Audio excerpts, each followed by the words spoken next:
Welcome back, everyone, to another Chatting with Wisdom. I am Geegado Megwan Kwe, meaning Talking Feather Woman, and I'm also known as Rollie. And I am excited to be here for another special edition of Chatting with Wisdom. And so we are here to talk about the 7th Annual Women Inspiring Women Conference, which takes place March 8th to the 10th this year. So we actually get to start off this year with on International Women's Day. And I love it when that happens. I love when it actually syncs up that way, but it's always around this weekend that we do this. And so I'm super excited for the 7th year that we are actually going to be opening on International Women's Day. And so we are there for a 3-day event. And if you have not yet bought your tickets, you definitely want to do that. If you have not bought your tickets, there is still time for the early bird because I have had a very busy weekend with some little people, and so I have not yet had a chance. So by Aubrey goes home at 1 o'clock today. So by 1 o'clock, so shortly after 1, it will definitely happen. So I will be at my desk getting things done because I'm going to be going back and chatting and hanging out with Aubrey up until that point. So if you have not yet, you still have a little bit of time so it'll be 1 p.m. Eastern time. And so, but here today, we're going to be talking to Marcella. So welcome, Marcella. How are you? Oh, thank you so much. Rollie? Yeah. Rollie, yep. Rollie. Okay. And mine is Marcella, by the way. Oh, Marcella. Okay. That's good to know. Yeah. Italian name, Italian C. Yeah. Okay. Beautiful. Yeah. Thank you so much for inviting me into this conversation. So tell me a little bit about who you are. Well, that's a big question. Okay. A brief version of who you are. Yeah. Well, and that's something I'm still trying to figure out and understand here. I call myself a food and forgiveness mentor for health conscious women. And in the work that I've been doing since 2014, I help women who care about their bodies and women who care about their health. I help them heal the emotional roots of yo-yo dieting, binge eating, sugar addiction, and body shaming. And the main tool that I use to do that is called EFT, or tapping, or emotional freedom techniques. You might have heard about that. Absolutely. Yeah. So it's kind of, I think of tapping as kind of like a positive brainwashing. And sometimes I will say that to people, like, I brainwash women for a living. But it works. I mean, tapping is an incredibly effective tool for helping to actually repattern our neurology around beliefs and behaviors that we've been holding for a long time that don't serve us anymore. So that, in a nutshell, is the work that I do. And then who I am beyond that, well, yeah, that's a whole conversation for another day. Very loaded questions, aren't they? So for people who do not know what EFT is or tapping is, do you want to share a little bit about what that is so that people have an understanding? Sure. Some people call EFT emotional acupuncture. So what it involves is fingertip tapping on points that are at or near the ends of certain acupuncture meridians while we're recollecting a stressful situation. And so we're actually tapping while we're thinking about, say, in the case of the work that I do, I can't stop late night snacking, right? I can't stop late night snacking. And it makes me feel really ashamed. And I really wish I could stop, but I don't have the willpower to do it. So while we're tapping, what we're doing is we're sending a little pulse, a little electromagnetic pulse back into the mid system of the brain, the limbic system of the brain, the midbrain. And that's where the stress and the trauma and the fight and flight response was stored. And that tapping acts like a circuit breaker on the electromagnetic signal of that distress, and it helps to downregulate the limbic system. So, after a couple of rounds of tapping, all the emotional intensity that you might feel, say, around late night snacking, just goes right down. And then that food, whatever it is, it becomes no more significant than, this glass of water that I'm holding. It's pretty miraculous, actually. It is. I really love tapping. And so it really makes a huge difference. And I need to do it more often. I need to Yeah. do it more frequently, Yeah. because it's something that, but it's that I have to take a minute and I have to stay focused. And so, but it's like I need to incorporate that more into my self-love practice, Mhm. because it really is something that is very powerful in terms of how it really does help um, to regulate our emotions and really get in track. And so when I saw your topic about it being around food, and I'm like, oh, that is so interesting. I would have never thought of it from that perspective. But food is always attached to emotion. I have yet to meet anyone who doesn't have emotion attached to food, Oh, right? yeah. So like we celebrate with food, like everything. Well, and you said you're Italian, so you guys do too. Oh, absolutely. We celebrate with food. We close deals with food. We amend our relationships with food. We nurture other people with food. Sometimes we weaponize food. Like, I mean, it can run the whole gamut. Yep. Absolutely. And there's a saying in the tapping world, try it on everything. So you could try it on something like emotional eating. Hmm. You could try it on something as minor as a stubbed toe. You can use tapping to work on the deepest traumas imaginable.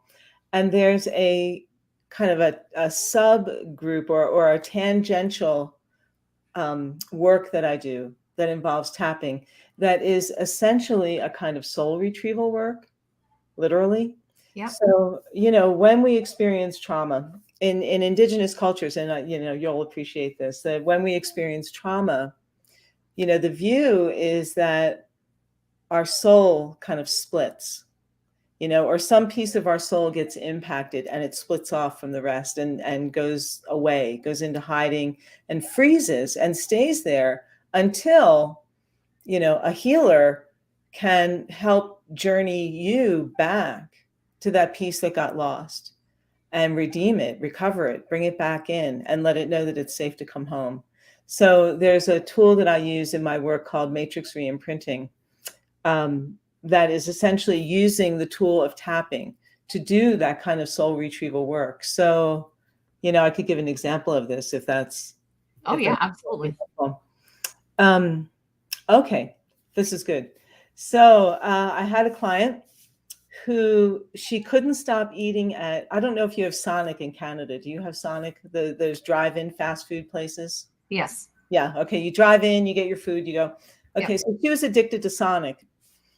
And I also, in my Women Food and Forgiveness Academy, have a holistic nutritionist who works with me. So the nutritionist was trying to get her to eat salads.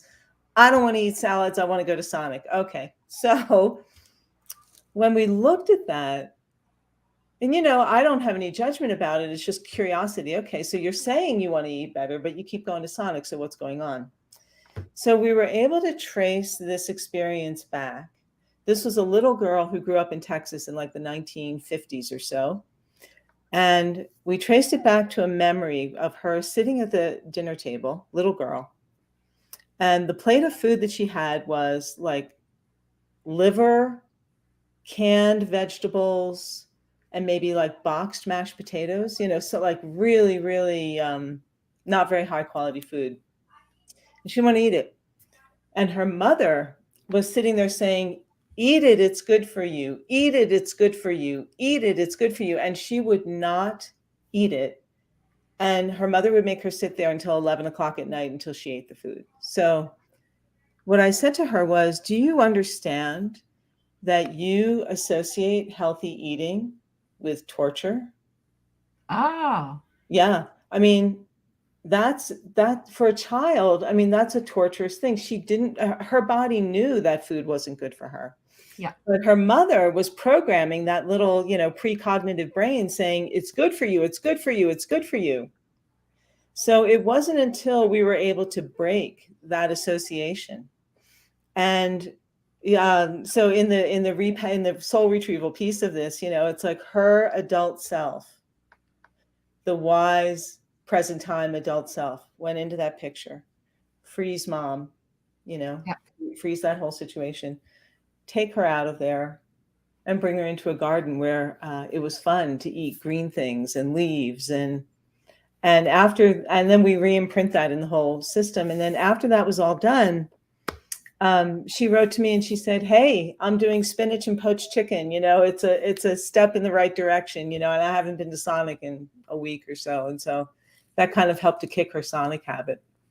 Beautiful. I love that. I've never heard of drive-throughs and things as Sonic. So that's actually that's a very new term for me. So that's actually kind of interesting. Well, here in the United States, Sonic is it's the name of a fast food chain. Oh, okay. Yeah.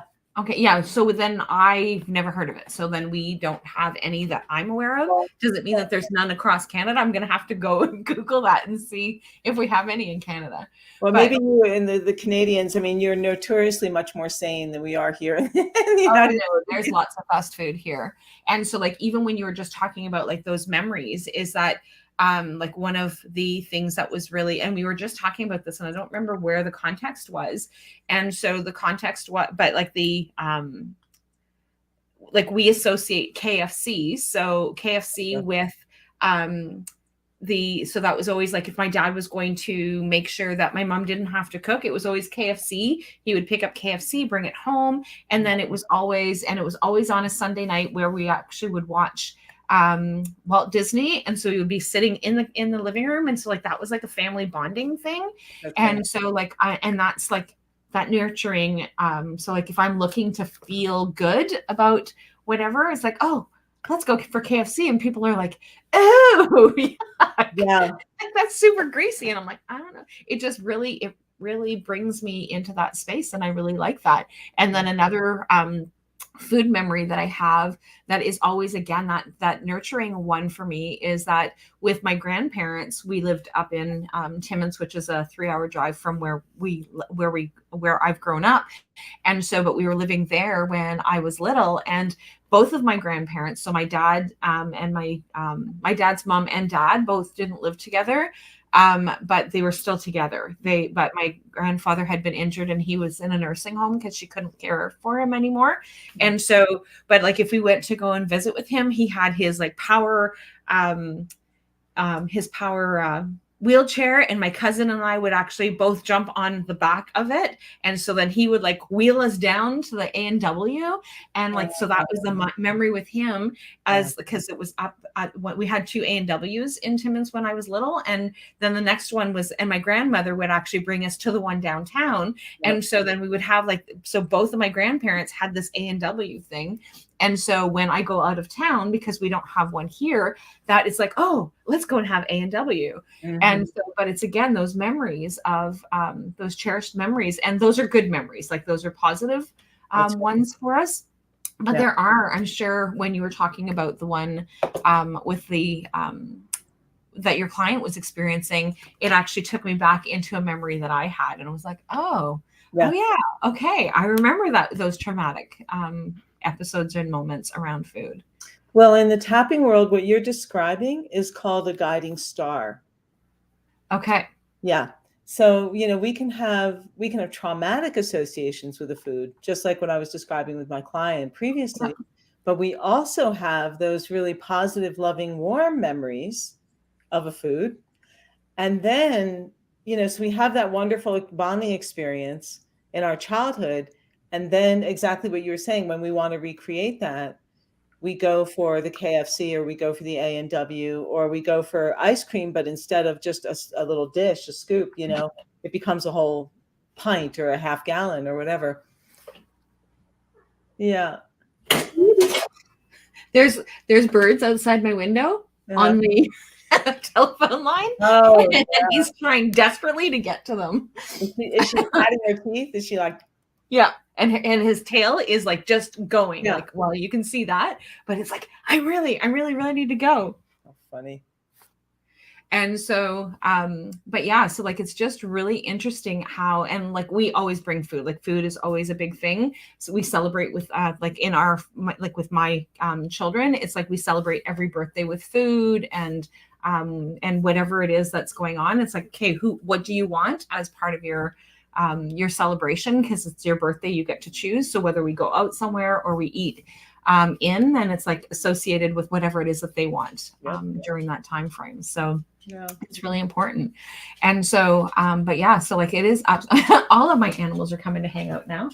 But it's just something really interesting that, that I would have never associated the tapping with the eating and the emotional, traumas that are associated with eating. So like, I love this. This is amazing.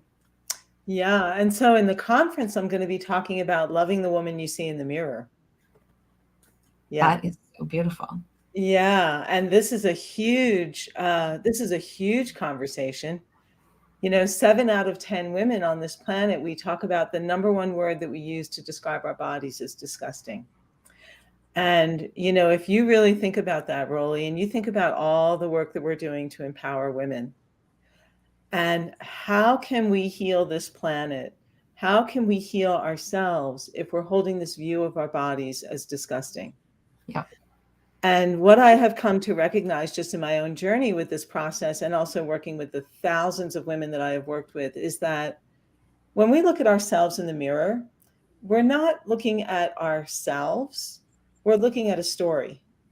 Yes. We're looking at beliefs. So, the cottage cheese on my thighs. And we tend to sort of silo different parts of our bodies, like maybe I like this or I don't like that.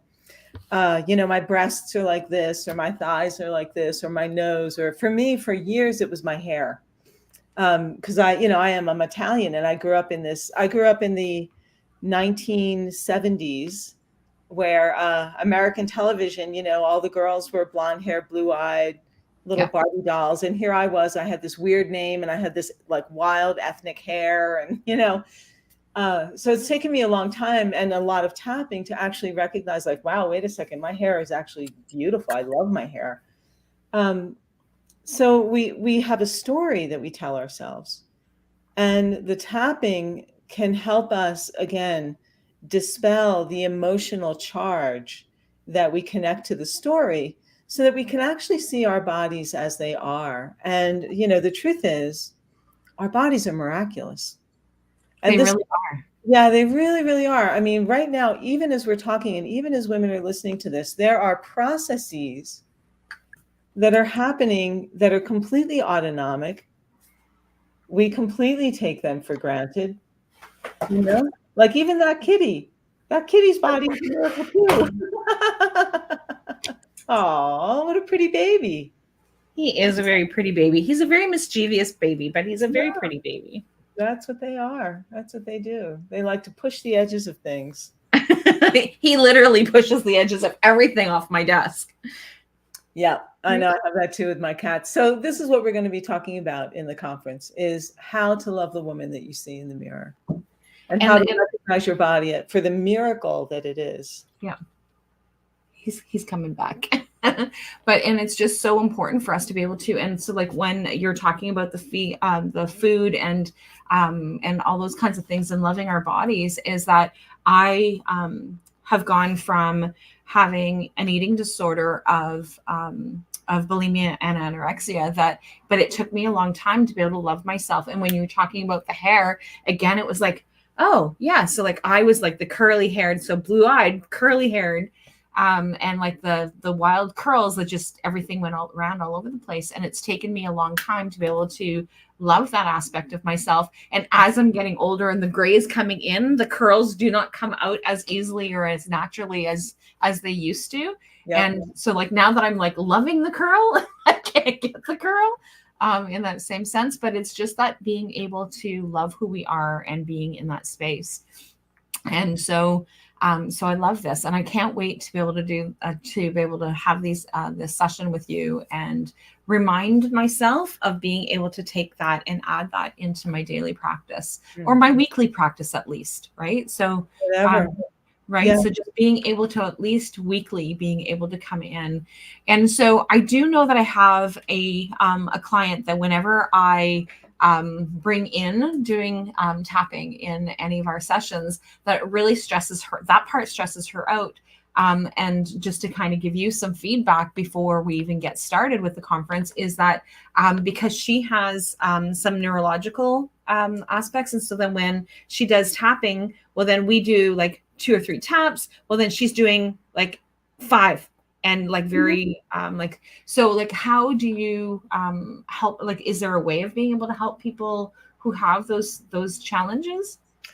You're talking specifically about a neurological challenge, is that right? Yeah. Like, so yeah, so like based on medication that she has to take, like, Oh, yeah. so it's like it's a jerking experience. Is there anything that can make it easier or lighter or more gentle?